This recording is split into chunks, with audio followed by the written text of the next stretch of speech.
Welcome, Switched On crew. Dan here with today's signals around living in the moment. With me is Leroy Malonson Jr. He's an author, teacher, and more. A great quote from Leroy in the episode: "Take a break from the hard times." Come join us and enjoy the show.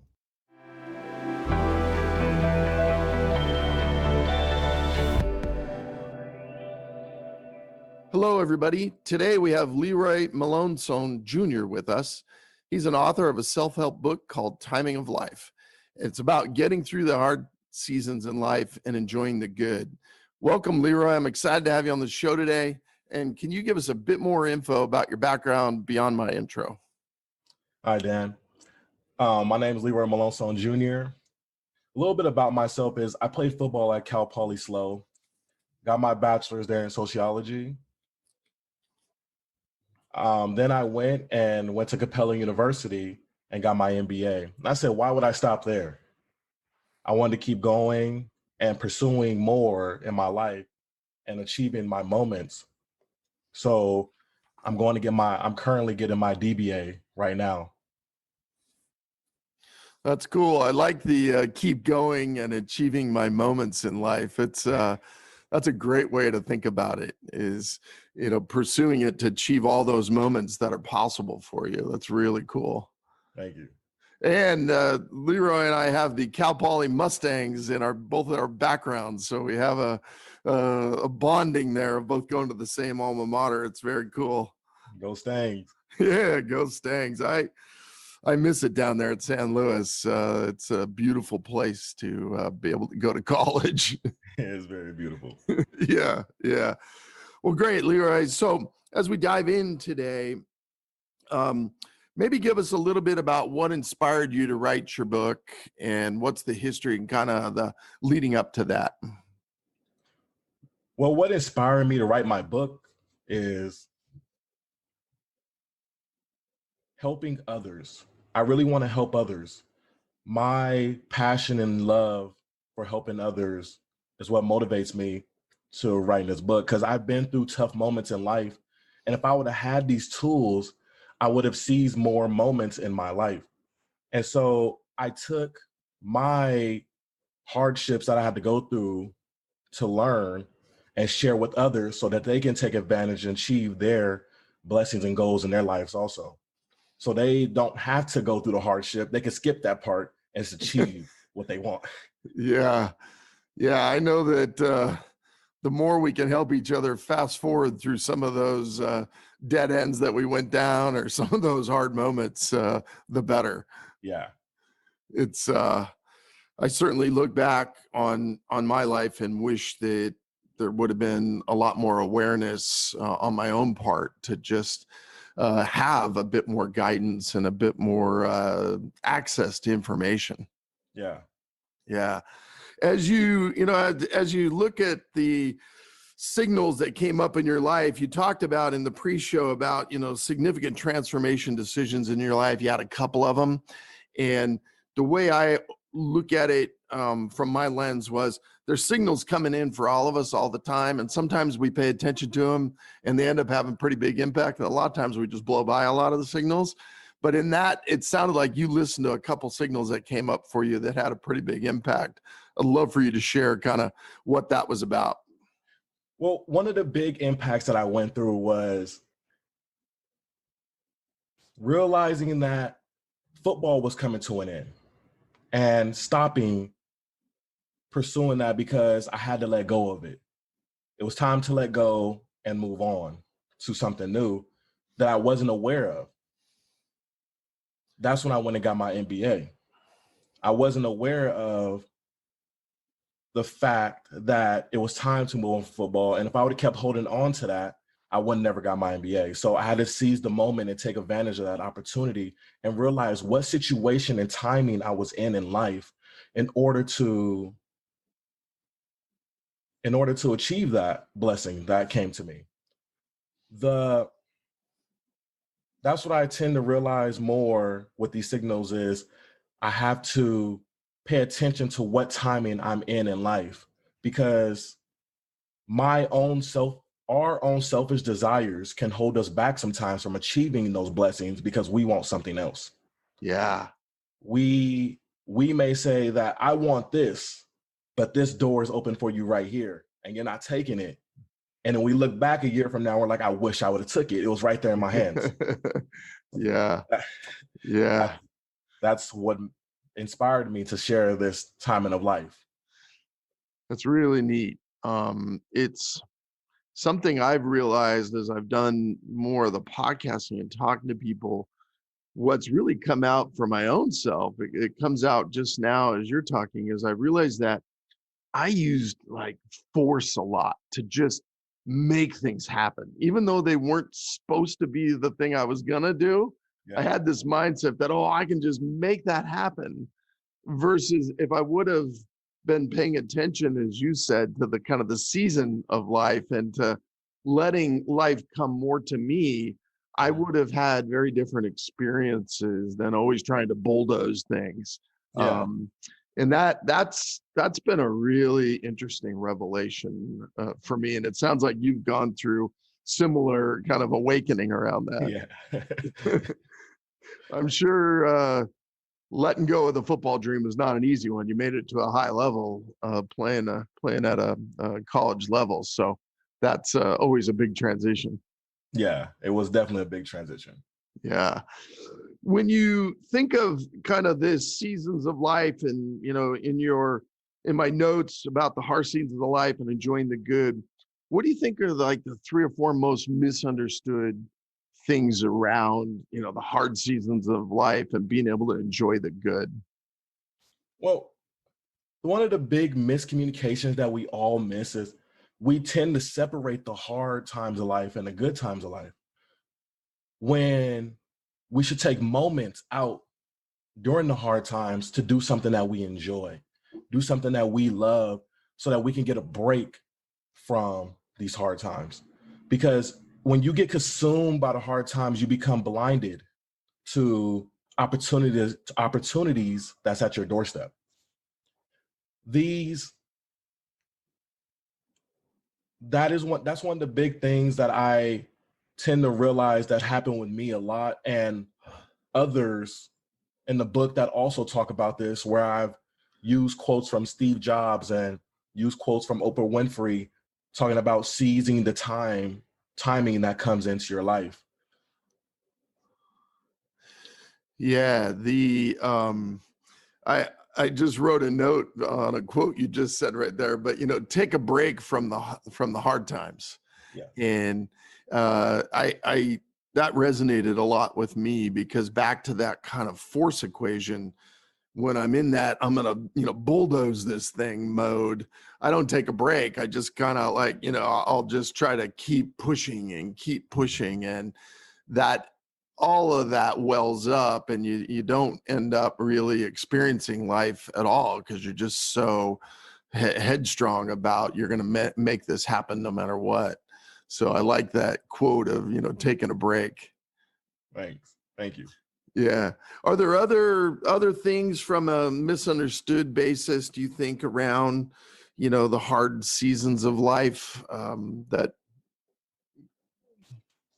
Well, one of the big things also is there's a section in the book that talks about dealing with the hard times of life. If it's meditating, working out, taking care of our health, that can be a true beneficial factor of helping you through the hard times and able to see through the moment in life that you're in. For example, my coach was offering me an opportunity in life to be able to become a coach at Cal Poly. But I was so flustered and so depressed on the fact that I didn't make it to the NFL that I couldn't see the blessing right before me. And I ended up turning it down. I turned it down because I was filled with depression and negative emotions that I missed the opportunity. And I look back at it now and I'm like, I wish I took that opportunity. I wish I did that. Yeah. Yeah. It's, I guess, you know, when I think through that statement, thing that jumps out at me is I think we we get so full of what our desire or dream is, for it to manifest, that it is really hard to see these blessings that are showing up and manifesting for us. And it's that's a big one for many people, because I know a lot of people myself who all say and think those similar thoughts. Yeah, exactly. Yeah. If you were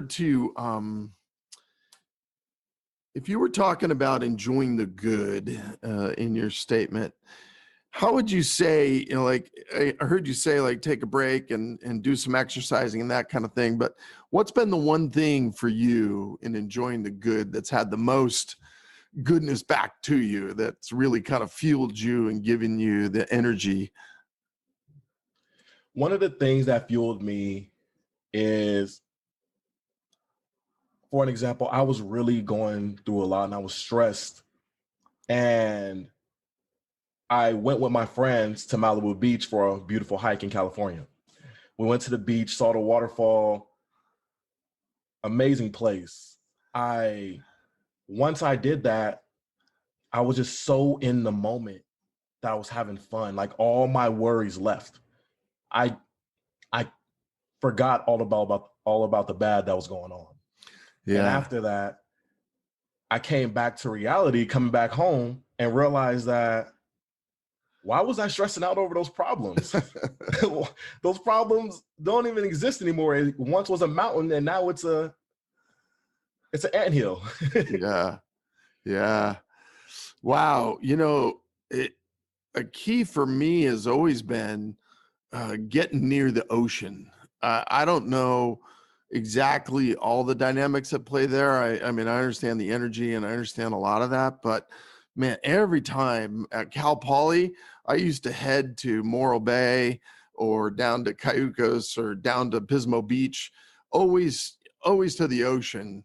Whenever I was stressed out or worried about a final coming up or just whatever I needed to do. And I find throughout my whole life, the pattern's been the same. Whenever I get near that energy, it just like calms me down. Yeah. The beach is very special. That's why I tend to go to Malibu Beach for the hike, and getting near the water also is something about getting away to that water sometimes. Yeah. Last weekend we went to, there's a beach in Northern California called Stinson Beach, which is very near kind of Marin area. But you have this beautiful hiking in the Marin redwoods and the beach all kind of combined together. And it's just, it's like my happy place. love hanging out and doing beach hikes and just enjoying that. When you think back about your book experience and the writing of the book, I always like to ask authors, how did you do it? Did you power it out in like one 30-day session? Was it every early morning for a period ritual? Did you get into a zone on it? How was the book experience for you? The book experience was a long process. The book experience actually took me 2 years. I would just talk about it with my dad, and I would get inspired and I would start writing. Every time I would get inspired, I would start writing, keep going.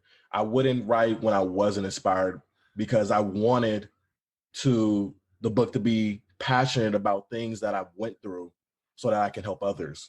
So I wanted to make sure I gave the best material possible in the book. So that is that's what I did mostly. Yeah. Neat. Right when you're inspired, that's a good one. I know for me, the writing thing was a little bit, for some reason, the super early morning times are when my mind is just uncluttered with the chaos. So I always found that writing super early in the morning was like my magic time. But it's I always find it interesting to talk to people about how they did it and what their process was. The other thing I laugh about is, for me at Cal Poly, I took one English class my entire degree was about math and science and engineering courses. And I never imagined that I'd wind up writing a book. It was like, that just wasn't part of my DNA in the early days, but it's kind of neat how it comes out of you as you start to awaken. Yeah. Yeah. When people walk away from this discussion, getting 20, 30 minutes, getting to know you, I always like to have them walk away with one thing, one takeaway from this time that they can put into purpose for their life or help others with. What would your one thing be that you'd want people to take away? Before I could just say that one thing, I want to state that this book is about living in the moment and seizing the timing of life that you're living currently. If you're so caught up in the past, you're going to have a lot of regrets. And if you're so worried about the future, you're going to have too much worry and anxiety. So this book is about living in the moment so that you can seize every goal and blessing in your life and every opportunity that you want to achieve. Because sometimes the door is right before us and it's open, but we miss it because we're not living in the moment. Yeah, that one is another one that for me, myself, it's been a cool awakening over the last several years where I've realized that if I removed judgment of things, if I just stopped judging the past or judging the potential future and just said, forget about judgment, just experience what you're experiencing and be thankful for it. That kind of brought everything down to a much funner experience for me, which then allowed me to be a lot more present than I used to be. Exactly. Yeah. So for you, the kind of the real one thing point is the present moment awareness, just being in the pocket of that. Exactly. And I'm not saying don't plan for the future. Have plans. It's important. That's important on the road to success. But make sure you're living in the moment. You're not so caught in your plans in the future that you don't see an open door in front of you. You become so tunnel vision. Yeah. No, that's great. Another thing in your bio, and we talked a little bit about it, but you talked about having a selfless spirit. And I really appreciate that because I think in today's world, we all fight with this kind of, the Instagram selfie phase of, man, it's all about me. And then trying to, how do you be selfless in amongst this world we live in where it's really, really difficult. So how have you really, manifested that selfless spirit? How I manifested that selfless spirit. I manifested that selfless spirit by taking a break from social media, getting away from social media a little bit, just for a little bit, but I come back to it. It's fun to watch. Because I would notice that I would get caught up so much in everybody else's life and get so down about my own life that I wouldn't live in the moment. But when I started living in the moment more, I realized how much I can help others. Yeah. Like when people come to, like, for example, it could be a small little gesture as somebody that's homeless asking for $5 on the side of the road. Yeah. And you having the $5 in your pocket and just giving it to them. That right there is helping others and giving them a meal, and because I believe that we're all blessed and blessings are continue to flow in our life, but we should be able to help others on our way to being blessed and trusting that we're going to continue to be blessed, that we can help others. Yeah. Yeah. That's a great message. And certainly in today's world that we're all living in, the more we all can have that kind of selfless, it's going to help us all thrive. The last question I like to ask everybody is around this cauliflower moment idea, but it's a moment where you had a belief or a system about something, and then it wound up not really being the experiences that you'd hoped for or giving you the outcomes that you'd desired. And this is really all around kind of having that nature of helping others with, hey man, here's one that didn't work out for me, and maybe it'll help you avoid it, this pothole in the road. What jumps out at you when I bring that up? What jumps out to me is all through college, I was in a 5-year relationship. All through college, I thought that was going to be the relationship for me. I thought that that was going to be the one. And it turned out not to be when I graduated from college. But after that moment is when I started seizing so much more opportunities in my life and seizing so much more blessings in my life that you may think something is for you at a current time, but it might just be a season of life. Yeah. And we all go through heartbreaks. We all go through disappointment, but that disappointment may be the fire that you need in the future to achieve your pinnacle. Yeah. It's